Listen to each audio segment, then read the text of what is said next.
Soyez bénis, bien-aimés de Dieu, frères et sœurs en Christ, que le Seigneur vous bénisse. Soyez rassurés, c'est pour nous un réel plaisir et beaucoup de bonheur de nous retrouver avec vous et de partager ensemble. La grâce de Dieu, c'est vraiment, cela nous réjouit et nous sommes heureux de savoir que vous nous suivez. Et nous espérons vraiment que nos enseignements vous font du bien, que Dieu vous bénisse, que Dieu étende sa main dans le nom de Jésus-Christ. Nous allons donc prier, confier ce moment au Seigneur dans le nom de Jésus. Seigneur, merci au Dieu Tout-Puissant, toi qui es Dieu, qui es saint. Éternel, le monde t'appartient, les cieux sont à toi, la terre est à toi et nos vies sont à toi. Toi seul détiens le secret de la création, Seigneur Dieu des armées, au nom de Jésus-Christ. Nous te disons merci de ce que, Éternel, en ce jour encore, en ce dimanche matin, tu nous réunis autour de toi à tes pieds pour nous donner la nourriture, Éternel, qui ne vient pas d'un homme, mais de toi. La nourriture qui émane de ton cœur, Seigneur Dieu, envoie-la maintenant. Abreuve-nous, Seigneur, instruis-nous, enseigne-nous, Seigneur Dieu. Au nom de Jésus, rassasie-nous, Éternel Dieu, de ta grâce et de la connaissance dans le nom de Jésus-Christ. Merci, Seigneur, pour ces instants et que toute l'honneur et la gloire te reviennent maintenant même, au nom de Jésus. Amen. Bien-aimés, nous avons parlé le dimanche d'avant la Pentecôte, nous avons parlé du combat du jour qui se gagne la nuit. Nous avons eu à parler de cela, mais nous avons été obligés de marquer un arrêt. On n'avait pas fini ce thème, mais nous avons été obligés de marquer un arrêt à cause de la Pentecôte, parce que la Pentecôte est un événement important dans la vie de l'Église, dans la vie de tout enfant de Dieu. Il fallait donc que nous marquions un arrêt pour parler, donner un peu la révélation de ce que c'est que la Pentecôte, car celui qui connaît va vite et c'était important. Donc le Seigneur nous a convaincus de revenir encore sur ce thème. Nous avons parlé effectivement du combat du jour qui se gagne d'abord la nuit. Bien aimé, ce que nous sommes en train de dire, nous ne sommes pas en train de dire que qu'il ne faut pas prier le jour. Nous ne sommes pas en train de dire non plus que les prières du jour ne sont pas efficaces. Ce n'est pas ce que nous sommes en train de dire. Mais nous sommes en train de dire que si tu veux connaître des jours heureux, si tu veux connaître des jours bénis, si tu veux aller de victoire en victoire, il est important de faire le sacrifice de la nuit. C'est ce que nous sommes en train de dire. Qu'il est important de veiller et de faire le sacrifice donc de la nuit, de tenir ne serait-ce qu'une heure dans la présence de Dieu. Et c'est comme pour justifier cela que le Seigneur dit en Matthieu 26 à partir du verset 41, il nous demande, il nous parle en ce terme, veillez et priez afin que vous ne tombiez point dans la tentation. Le Seigneur nous invite à la prière dans la nuit.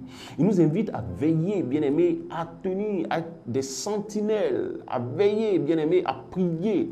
C'est important, car laisse-moi te dire une chose. Si tu refuses de prendre, les grandes décisions se prennent donc la nuit. Le jour où la journée se prépare d'abord dans la nuit.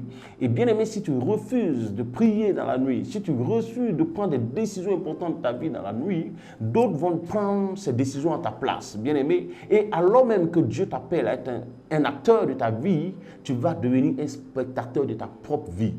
Parce que si d'autres personnes vont prendre des décisions à ta place, pourquoi penses-tu que c'est nuitamment la nuit que les gens vont déposer des canaries dans les carrefours, c'est la nuit que les sorciers sortent des corps, que les mystiques font des incantations et que les hommes politiques qui veulent accéder à la magistrature suprême, un poste politique, vont donc dans la nuit se déshabiller, devenir des esclaves de Satan parce qu'ils sont en quête d'honneur et de gloire. Pourquoi penses-tu que c'est pendant la nuit, pendant que tu dors, que tes voisines, tes voisins vont creuser des trous devant ton magasin et qui mettent des canaries devant ton magasin, ils enterrent des canaries, bien-aimés? Pourquoi ils ne le font pas pendant que le magasin est ouvert? Ils attendent la nuit, bien-aimés. C'est pour te dire que la nuit, en réalité, la nuit est faite pour prier. Et puisque tu n'as pas la possibilité d'être là la nuit, de veiller devant ton magasin, ce que tu peux faire pour les en empêcher, bien-aimés, c'est donc de tenir dans la présence de Dieu. Parce que lorsque tu pries et que tu envoies le feu, tu dégages le feu, bien-aimé, c'est-à-dire leurs actions sont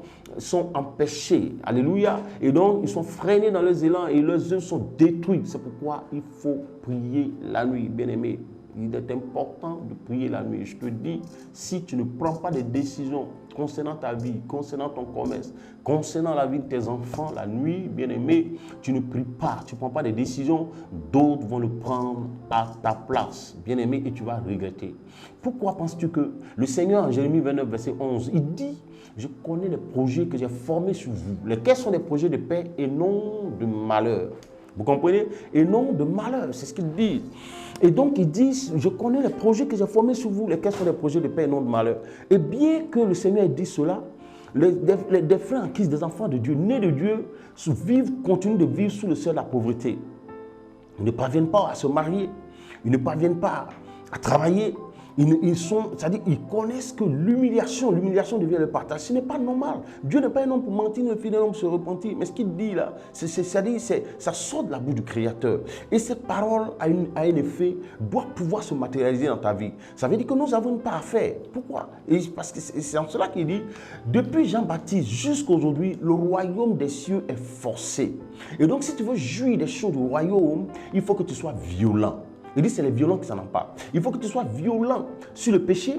Il faut que tu sois violent dans la prière. Il faut que tu sois violent dans le jeûne, bien-aimé. Et donc tu dois remuer le ciel par ta prière. Tu dois être un homme de prière, un homme de feu, bien-aimé. Et donc la nuit, nous devons tenir ne serait-ce qu'une heure dans la présence de Dieu pour réclamer les choses, pour amener les promesses de Dieu à l'accomplissement dans notre vie. C'est ce que nous devons faire.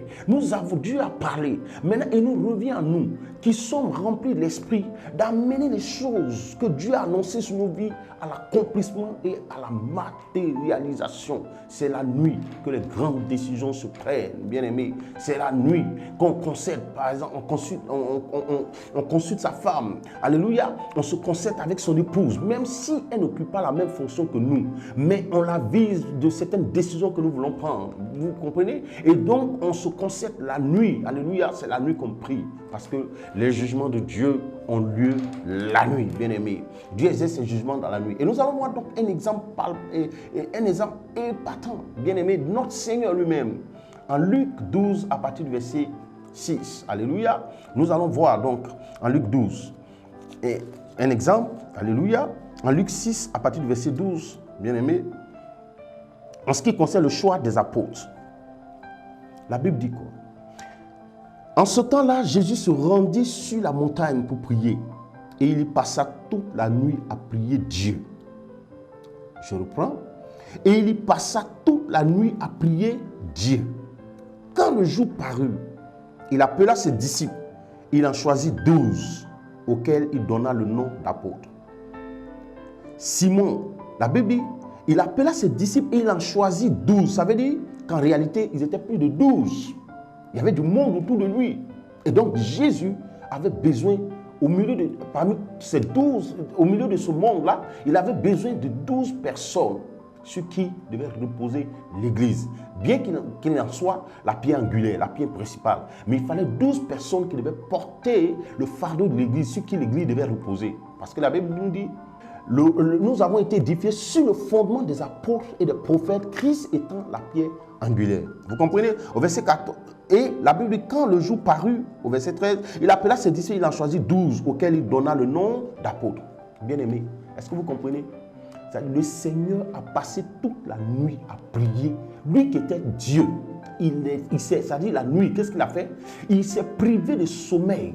Il a bravé le vent. Il a préféré la hauteur. C'est-à-dire, sur cette montagne, il a préféré la hauteur pour le choix des apôtres. Pourquoi? Parce que c'est ceux-là qui devaient être des précurseurs, ceux-là qui devaient être des modèles. C'est pourquoi il dit, vous avez été édifiés sur le fondement des apôtres et des prophètes. Les apôtres sont donc un modèle parfait, un modèle. Vous comprenez? En ce qui concerne la gestion de l'Église, lorsqu'on regarde l'histoire des apôtres, vous lisez les actes des apôtres, bien aimés, c'est-à-dire qu'il n'y a pas de livre plus édifiant, plus instructif que les actes des apôtres. Alléluia. Vous comprenez? Donc, c'est-à-dire qu'ils étaient les précurseurs de l'Église. Et ces personnes-là, leur choix ne peut pas se faire à la volée. Ça ne peut pas se faire autour d'un repas de midi, bien aimé. C'était important, c'était une question de vie. Et donc, pour eux, là, pour leur choix, pour toi, Jésus a préféré la hauteur. C'est-à-dire, sur cette montagne, il a bravé le vent, il a bravé le froid. Au sommet de la montagne. J'ai été en Israël, je connais les montagnes. Combien de fois l'escalader n'est pas facile, mais Christ a fait ça.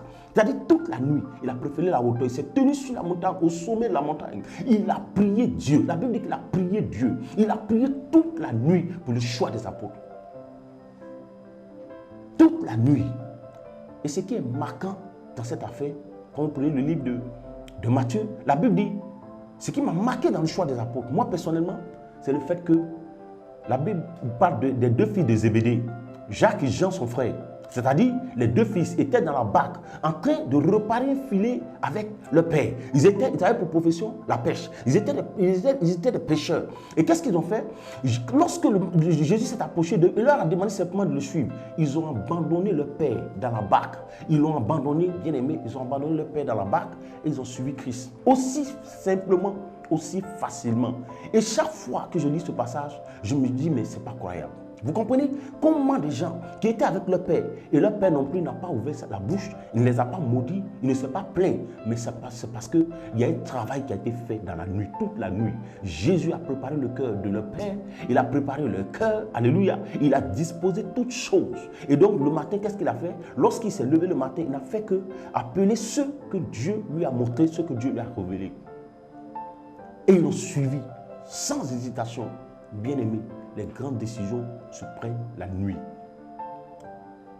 La nuit, Dieu nous appelle à prier. Tu ne peux pas dormir toute la nuit. Mais tu es frais, tu ne travailles pas. Et pendant que les travailleurs descendent, ils dorment à 20h. Toi aussi, tu te couches à 20h, tu te réveilles à 6h. Ça ne peut pas être possible. Je ne peux pas comprendre ça. Alors que tu n'es pas encore marié. Alléluia. Le mariage, c'est-à-dire, c'est deux personnes. Et tu ne dois pas dormir seul dans le lit. Tu as besoin d'une compagne. La femme aussi a besoin d'un homme. Tout ce qui est femme appelé à se marier. Tout homme aussi appelé à avoir à sa corde. C'est important. Dieu nous appelle à cela. Et tu n'es pas marié. Et pendant que les mariés dorment, toi aussi tu dors. Pendant que les travailleurs dorment, ils se réveillent à 6h pour aller au travail. Toi aussi tu dors, tu te réveilles à 6h. Mais bien aimé, c'est-à-dire à situation anormale, comportement anormal. C'est-à-dire que tes nuits doivent être réduites. Ton sommeil doit être réduit. C'est-à-dire que tu dois crier jusqu'à ce que Dieu t'exauce. Tu ne peux pas. Ta situation n'est pas encore normale. Si ta situation n'est pas normale, ta relation avec Dieu, ta façon de prier ne doit pas être normale, bien-aimé. Tu dois crier à Dieu. Il dit, moi, je connais les projets que j'ai formés sur toi. C'est-à-dire, il dit que Dieu t'a appelé au mariage. Dieu t'a appelé à l'enfantement. Dieu t'a appelé au travail. Dieu t'a appelé à l'épanouissement. Tu dois expérimenter la vie de bonheur, la vie d'épanouissement. C'est aussi fait pour toi. Dieu l'a dit. En donnant ce passage de Jérémie 29, verset 11, il n'a pas cité le nom d'un seul de ses enfants. Il a dit, ça s'adresse à nous tous. Ça s'adresse aux Juifs, ça s'adresse à nous. Ça s'adresse à moi, ça s'adresse à toi. Il n'y a pas d'exception. Et donc, ça veut dire que tant que ces choses ne sont pas encore accomplies dans ta vie, tu dois prier. Il dit, je vous exaucerai jusqu'à ce que votre joie soit parfaite. Lorsque la nourriture est prête et que tu es un père de famille, les enfants qui sont à la maison, lorsqu'ils ne sont pas rassasiés, bien que la nourriture ait été faite, mais tant qu'ils ne sont pas rassasiés, ils ont le droit de réclamer, de dire au père, je ne suis pas rassasié, de dire à la mère, je ne suis pas rassasié. Mais pourquoi toi, tu n'es pas satisfait et tu fermes la bouche et tu dors toute la nuit comme ceux qui sont satisfaits, ceux qui sont bénis, qui sont mariés, qui ont des enfants, qui ont du travail. Mais si tu n'es pas satisfait, c'est de ton devoir de t'adresser au Père. Jésus même, pour le choix des apôtres, la Bible dit, il a prié Dieu. Mais bien aimé, si ta situation n'est pas correcte, à toi de dire, d'interpeller le Père. Interpelle-le. Il dit à force de crier à lui, il finira par répondre. En ce qui concerne la parabole du juge unique, il a donné l'exemple. Il a donné. Donc, prie, bien aimé. Il faut que tu cries la nuit. Tu dois prendre des décisions. C'est-à-dire que tu dois programmer la journée dans la nuit. Alléluia. Tu dois programmer la journée dans la nuit. C'est la nuit que tu dois programmer. La programmation de la journée se fait. Alléluia. C'est ce qu'il faut faire. Il ne faut pas dormir. Tant que tu n'es pas encore satisfait de ta situation. Si tu dors toutes les nuits, ça veut dire que tu es satisfait de ta situation, bien-aimé. Et donc Dieu te regarde. Alléluia. Nous allons prendre un autre exemple. Regardez en Actes, le livre des Actes. En Actes 16, l'arrestation de Paul et de Silas. Mais bien-aimé, est-ce que tu sais que Paul et Silas n'ont pas été arrêtés la nuit? Ce n'est pas la nuit qu'on les a mis en prison. On ne les a pas jetés en prison dans la nuit. Ils ont été arrêtés avant la nuit. Ils ont été arrêtés avant la nuit. Leur jugement a été fait et ils les ont jetés. Un préjugement a été fait. Ils les ont jetés en prison. Mais Paul savait. Paul savait, comme le dit le psaume 119, verset 62. Il savait. Il dit, la nuit, je me lève pour chanter tes louanges à cause de tes jugements. Paul savait que le jugement de Dieu avait lieu la nuit. Il attendait, donc il savait que l'audience va s'ouvrir la nuit forcément. Donc il a dû dire à Silas, calme-toi, ne dis rien, n'aie pas peur, ne t'inquiète pas. L'audience aura lieu la nuit. La Bible dit, Acte 16, à partir du verset 5, si vous voulez, je peux faire la lecture. À partir du verset 25, Acte 16, à partir du verset 25, regardez ce que la Bible dit. À partir du verset 25, je ne vais pas lire tout le texte, vous le connaissez déjà. L'arrestation de Paul. Alléluia. Et il dit, vers le milieu de la nuit, Paul et Silas priaient et chantaient les louanges de Dieu. Et les prisonniers entendaient. Tout à coup, alléluia, la Bible dit que vers le milieu de la nuit, comme si Paul connaissait l'heure de l'audience, il savait à quelle heure l'audience devait s'ouvrir. Il savait à quelle heure, bien aimé. Et il a tendu, la Bible dit, vers le milieu de la nuit, comme si en ce moment, cette heure précise, l'audience devait avoir lieu. Et dès que le tribunal a été ouvert, avant même que l'accusateur, l'ennemi, celui que le Seigneur appelle l'accusateur, avant qu'il ouvre la bouche, Paul a commencé. Il a commencé à chanter les louanges de Dieu. Il a commencé à élever la voix vers le Seigneur. Il a commencé à le bénir. Comme dans le psaume 119, verset 62. Il a commencé à dire certainement, ô Dieu des armées, Dieu grand, puissant et redoutable. Toi qui as pris les dimensions des cieux dans les paumes de ta main. Toi qui appelles les étoiles par le nom et qui réponds présent. Toi, ô Dieu, qui as pesé les montagnes au crochet. La Bible déclare que tu as mesuré toute la poussière de la terre par un tiers de mesure. La Bible dit de toi que tu es celui, ô Dieu, qui abaisse les vagues de la mer dans leur orgueil. Lorsque la mer se lève dans son orgueil, tu es celui qui l'abaisse, ô Dieu tout puissant. Tu es celui, ô Dieu des armées, qui contrôle à la fois ce qui existe et ce qui n'existe pas. La Bible dit que tu amènes à l'existence les choses qui n'ont pas existé comme si elles étaient. Père, c'est pourquoi, ô Dieu des armées, je déclare que cette prison ne peut pas entraver ma louange. Cette prison ne peut pas être un frein à mon adoration. Parce qu'au milieu de cette prison, je reconnais ta grandeur, je reconnais ta sainteté, je reconnais ta puissance, Seigneur Dieu. Et je sais, Père, qu'il suffit que tu dises un mot, dis seulement une parole, dis seulement un mot, envoie tes jugements, annonce tes sentences, envoie, oh Dieu, tes ordres sur la terre, et cette prison s'effondrera. Car ma vie ne peut être contenue dans une prison, ma vie ne peut être comprimée dans une prison. Oh Dieu des armées, Dieu d'Israël, toi qui es l'alpha et l'oméga, le commencement et la fin de toutes choses, Seigneur. La Bible déclare que les profondeurs de la terre se trouvent dans les paumes, oh Dieu de tes mains. Seigneur, dis une parole, annonce, oh Dieu, tes jugements, annonce, oh Dieu, tes sentences, donne, oh Dieu, le verdict. Et la Bible dit qu'au moment où Paul et Silas chantaient les louanges de l'Éternel, ils exaltaient l'Éternel. La Bible dit que Dieu a rendu son verdict. Alléluia. Dieu a rendu le verdict et la prison fut effondrée. Et Paul a été libéré et tous les prisonniers d'avec. Bien-aimés, vous comprenez? C'est dans la nuit. Et avant le jour, le compte de Paul était déjà réglé. La situation était réglée. Mais imaginez que Paul soit enfermé et qu'il commence par murmurer à dire au Seigneur, oui, moi j'étais docteur, je suis docteur, j'étais tranquille. J'étais ovationné par le Sanhédrin. Tu t'es révélé à moi. Maintenant, voilà. Tu m'as dit de parler de toi, de te servir. Maintenant, voilà. Voilà ce qui m'arrive. Voilà ce qui m'arrive. Il ferme la bouche, il ne dit rien. Il dit, de toute façon, c'est toi qui m'as envoyé. Aujourd'hui, je suis dans cette situation. Débrouille-toi pour me faire sortir. Et c'est ce que beaucoup font. Et c'est ce que beaucoup de frères font. Ils dorment. Alors que la situation est anormale, ils dorment. Ils ferment la bouche et dans leur cœur, ils murmurent. Avant de dormir, ils murmurent contre Dieu. Et ils dorment. Ils sont assoupis. Et le diable vient, il les chicote. Et il les enfonce. Il les accuse. L'accusateur se présente au tribunal. Il va devant Dieu. Il commence à t'accuser. Et pendant ce temps, toi, tu dors. Il commence à parler contre toi. Et pendant ce temps, toi, tu dors. Il commence à décider de l'avenir de tes enfants. Et pendant ce temps, toi, tu dors. Il commence à parler contre ton foyer. Et pendant cela, toi, tu dors. C'est-à-dire que tu es assoupi. Ton mari et toi, vous êtes assoupis.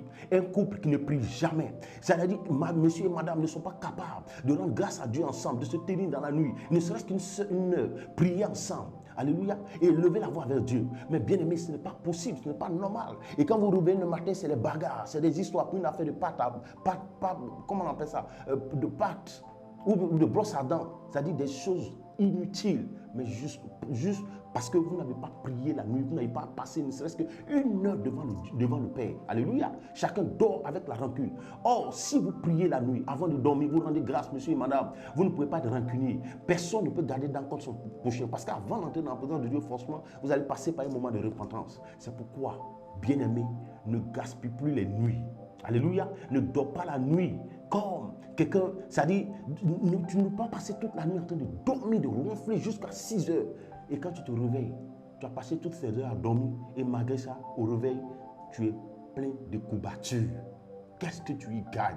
C'est pourquoi organise tes journées, organise ton temps, gère au mieux ton temps, de sorte à ce que tu puisses passer ne serait-ce qu'une heure à 2 heures. Bien aimé, nous sommes l'armée de Dieu, une armée s'entraîne. Une armée là, c'est-à-dire qu'une armée qui est appelée à combattre, elle ne peut pas dormir comme des gens qui ont gagné la guerre. Bien aimé, comme des gens qui ont gagné la guerre. Nous devons être des veilleurs, nous devons prier, nous devons continuer à crier à Dieu. Nous devons avoir la bouche ouverte, les genoux fléchis, les mains levées et la bouche ouverte. Chantons dans la nuit les louanges du Seigneur et allons au tribunal du Seigneur. Allons au jugement. Ne laissons pas l'ennemi aller nous accuser. Ne laissons pas les gens décider pour l'avenir de nos enfants. Qui sont-ils pour décider de votre avenir? Moi, vous savez, quand je suis venu en Christ, il y a une chose qui m'a réjoui. La première victoire que Dieu m'a donnée, c'est la victoire sur la sorcellerie. Parce que je ne peux pas comprendre ça. Des hommes que Dieu a créés au même titre que nous, qui ont choisi d'adorer Satan. Mais c'est le problème. Moi, j'adore Dieu. C'est moi qui ai choisi Christ. Donc, tu ne peux pas décider à ma place. C'est-à-dire, je suis libre de faire de ma vie ce que je veux. En Christ, je dois me réjouir. Il dit, je vous exhorte, frère, réjouissez-vous dans le Seigneur. Il dit, réjouissez-vous dans le Seigneur. Et c'est ce que je fais. Je me réjouis dans le Seigneur. Personne ne peut décider à ma place. Ce n'est pas possible. C'est-à-dire que je ne crois pas à cet évangile. Moi, je crois à un seul évangile, à un seul Dieu. Il s'appelle Jésus-Christ de Nazareth. Celui qui m'a donné la vie, qui est allé à la croix, qui a racheté ma vie entière. Il n'a rien laissé à la croix. C'est-à-dire à la croix, il s'est pourvu pour ma vie. Et j'ai fait le choix de Christ et cela me suffit. Et je me réjouis de ce choix. Et c'est pourquoi je dors, je suis serein. Quelqu'un a dit, une marmite de lait, quand elle est bouillante, elle est chaude, aucune mouche ne peut s'y poser. Ce n'est pas possible. Mais quand la marmite, à peine la marmite est refroidie, on ne la voit même plus. C'est-à-dire les mouches la couvrent et on voit la silhouette seulement de la marmite, mais elle-même on ne la voit plus parce qu'elle est bondée de mouches. Bien-aimé, ne laisse pas ta vie se refroidir et ne laisse pas n'importe qui venir se foutre de toi, de se moquer de toi, de venir faire de ta vie. C'est-à-dire un dancing club. C'est-à-dire la nuit, les gens décident de ton avenir, les gens décident de ta vie et toi le matin tu pleures. Les sorciers ont bloqué ma vie, honte. Vraiment, c'est un discours qui me fatigue moi. Qui sont-ils? Alléluia. Alors que le Seigneur dit, je vous ai donné le pouvoir de marcher sur les serpents et les scorpions, de dominer toute la puissance de l'ennemi. Bien-aimé, tu as le pouvoir, tu as le choix de te lever, tu as le choix de briller comme un flambeau, de te lever, bien-aimé, et de décider de dire non. De dire non. On aura certainement l'occasion de venir là-dessus. Le Seigneur dit, tout ce que vous aurez refusé sur la terre, vous aurez lié sur la terre sera lié dans les cieux. Ce que vous aurez délié sera délié. En d'autres termes, ce que vous aurez refusé sera refusé par le ciel. Ce que vous aurez accepté, le ciel aussi le validera. Donc, c'est-à-dire le ciel joue le rôle de validation. Sinon, Dieu a tout accompli. Maintenant, si ta situation te plaît, si elle te sied, mais Dieu te regarde. Mais si la situation ne te sied pas, mais tu te lèves et puis tu te commandes. Alléluia. Tu fais une programmation. Tu dois reprogrammer les choses. Tu dois reprogrammer les choses. C'est pour ça. Il dit le royaume des cieux est forcé. Mais il faut forcer ça dans la prière, bien aimé. Il faut forcer ça dans le jeûne. Il faut être violent sur le péché. Il faut être violent dans le jeûne. Il faut être violent dans la prière. Bien aimé, Dieu t'appelle, armée de Dieu, à te lever et à briller comme du feu. Dégage du feu. Rependons du feu. Rependons du feu, continuez de nous suivre. Nous allons donner des instructions bientôt. Nous allons vous apprendre comment prier. C'est-à-dire des sujets précis pour lesquels nous allons élever la voix vers Dieu. Bien-aimés, suivez-nous, continuez de nous suivre. Continuez de nous suivre et des instructions vous seront données. Désormais, je t'annonce que ce n'est pas le diable ou la sorcellerie qui doit décider de ta vie. C'est-à-dire, si la sorcellerie t'a couché, ça dépend de toi. Sinon, tu es un vaillant héros, tu es un soldat de Dieu. Tu peux te lever, reprendre tes armes. Ça ne dépend, ton avenir ne doit pas dépendre d'un membre de ta famille. Qui est-il pour décider de ta famille? N'es-tu pas une femme? Tu n'es pas appelé à te marier? Tu n'es pas appelé à enfanter? Les autres femmes qui enfantent, qui se marient, elles ont 2 têtes, elles ont 4, elles ont 6 pieds. Je ne comprends pas. Tu es une belle femme, ma soeur. Tu es un bel homme, mon frère. Tu peux te marier, cela dépend de toi. Tu peux travailler, cela dépend de toi. Lorsque le Seigneur dit que celui qui ne veut pas travailler, qui ne mange pas non plus, en réalité, ça veut dire qu'il y a du travail pour tout le monde. Ce n'est pas quelqu'un qui doit t'en empêche, mais ça dépend de toi. Lève-toi, vaillant héros, et reprends tes armes. Et nous allons prier, et nous allons dégager du feu. Et nous allons reprendre nos postes. Alléluia. Nous allons faire descendre les esclaves des chevaux, et nous les princes. Nous devons remonter. Remonter dans les instants de décision. Nous devons être participants de la gestion de nos nations. Nous devons être participants de la gestion du monde, car nous sommes les véritables enfants de Dieu, nous sommes les véritables héritiers de Dieu. Que le Seigneur vous bénisse. Mais bien avant de clore, je voulais aussi prier pour mes frères et sœurs. Tous ceux que le diable a soupis, ceux qui dorment, qui sont tombés, frère, le Seigneur ne t'accuse pas. Tu peux te relever. Je priais pour les foyers qui sont au bord de la division. Je priais pour les frères et sœurs qui travaillent et qui en ce moment sont sur la liste des gens qui doivent être renvoyés. Je veux prier pour les frères et sœurs. Éternel, pour ceux qui ne travaillent pas encore, pour ceux qui ne sont pas encore mariés, pour ceux qui sont mariés et qui n'enfantent pas. Dans le nom de Jésus, bien-aimé, écoute-moi bien. Je vais prier et je vais invoquer le Seigneur. Et il va intervenir dans ta vie. Père, ta parole est certaine. Ta parole, Dieu est la vérité. Tu es Dieu et l'unique Dieu, le véritable Dieu, le Dieu des cieux et de la terre, celui qui a fondé les cieux et qui a fondé la terre, le Dieu qui nous a choisis du milieu du monde pour faire de nous tes enfants. Ta parole est la vérité, elle est certaine. Ce soir, je me saisis de cette parole. Tu as dit, Seigneur, je connais les projets que j'ai formés sur vous, lesquels sont des projets de paix et non de malheur. Je m'appuie sur cette parole et j'annonce tes jugements contre tous ceux qui mettaient des enfants dans la captivité, qui les mettaient dans le célibat, qui les mettaient, oh Dieu, dans le chômage, qui les mettaient dans la maladie, Seigneur, et dans l'assoupissement, dans les divisions. Au nom de Jésus, j'annonce et je proclame le jugement de l'Éternel contre vous, car l'Éternel a pour son peuple et des desseins radieux, et des desseins radieux et un avenir radieux. Et c'est pourquoi vous qui avez exercé contre le jugement, dans le nom de Jésus, par la croix, je déclare au nom de Jésus-Christ, je proclame la délivrance, j'annonce la liberté, je reçois pour eux le travail, je relâche sur eux la grâce de Dieu, je relâche sur la vie la paix de Dieu, j'appelle l'enfantement dans les foyers, j'appelle le mariage dans la vie des frères et des sœurs, j'appelle le travail dans la vie des frères et des sœurs, je reçois pour eux le travail et je relâche la paix de Dieu dans leur vie, je relâche la grâce de Dieu sur leur vie au nom de Jésus. J'appelle maintenant ce qui n'existait pas à l'existence, car l'Éternel a tout accompli à la croix. Il a dit, maintenant tout est accompli, tout est accompli, recevez votre travail, tout est accompli par Christ, c'est pourquoi recevez votre mariage, tout est accompli par Christ, c'est pourquoi recevez votre enfantement, tout est accompli par Christ, c'est pourquoi recevez votre santé, la longévité, que cela soit votre partage. Je le déclare dans le nom de Jésus. Seigneur, merci parce que tu m'exauces maintenant au nom de Jésus-Christ. Et pour la gloire de ton nom, Seigneur, j'ai prié. Amen.